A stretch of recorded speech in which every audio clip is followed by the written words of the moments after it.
I tried to meditate, but I couldn't stop thinking. If you have ever said those words, congratulations. You have just had a completely normal, 100% successful meditation. But we've all been sold this idea that the goal of meditation is to achieve a perfectly silent, blank, empty mind, like an empty white room with no furniture. What if that's not the goal at all? What if you are failing at a goal that was never the point? What if the mind is supposed to think?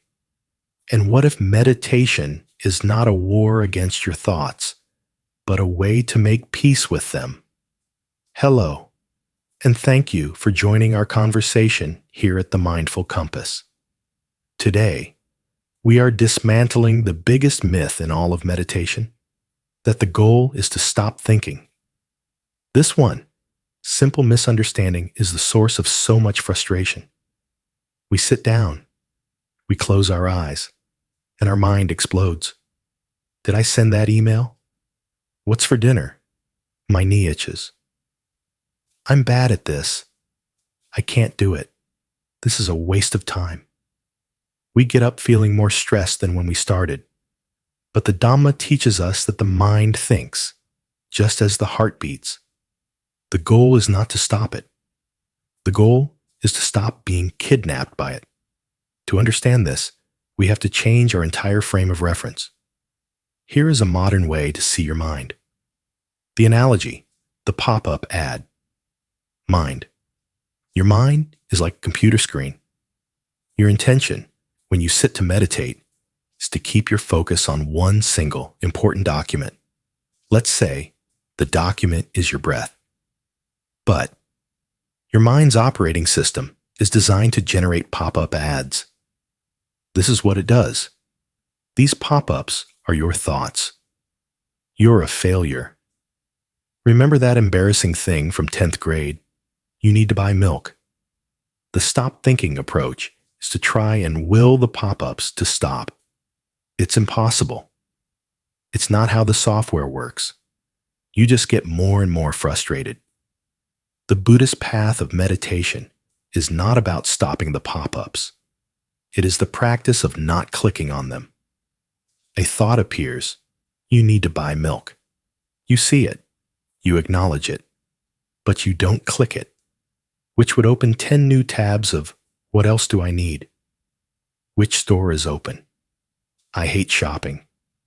You just see the pop-up, and with gentle, non-judgmental skill, you close the window, and you return to your document. This analogy changes the entire goal of your practice. A good meditation is not one where you had no pop-ups. A good meditation is one where you were flooded with pop-ups, and you got to practice not clicking and gently returning 100 times. That gentle return is the practice. That's it. That is the bicep curl for your brain. You are not training to have an empty mind. You are training to have a tamed mind. A mind that is no longer a slave to every random pop-up ad it generates. You are building the skill of choosing where you place your attention. That is freedom. This is a practice you can do for just 60 seconds. I call this the pop-up note. 1. Sit down and close your eyes. Let your document be the simple physical feeling of your breath. 2. Inevitably, within seconds, a pop-up will appear.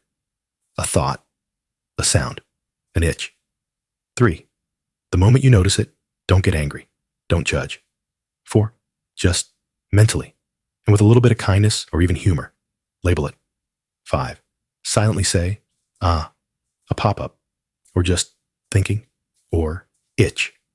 6. Then, like you're closing a browser tab, gently guide your attention back to the document of your breath.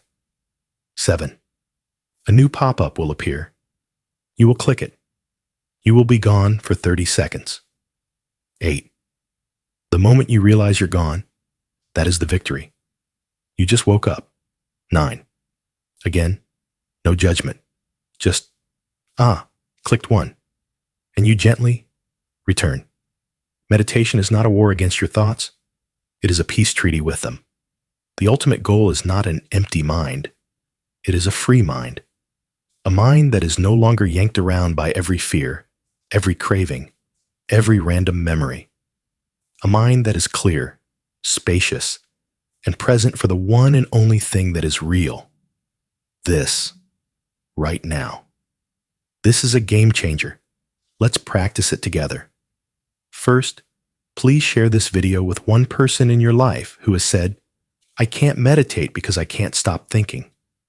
Second, in the comments, let's be honest. What is the most common pop-up ad your mind shows you? Is it to-do lists, old memories, worrying? Let's see how similar we all are. And third, if you find this path of inquiry valuable and wish to continue these conversations, I warmly invite you to subscribe and follow our channel. Thank you for joining this conversation. May you be well. May you be peaceful. And may you find a great and spacious peace right in the middle of all your wonderful, chaotic thoughts.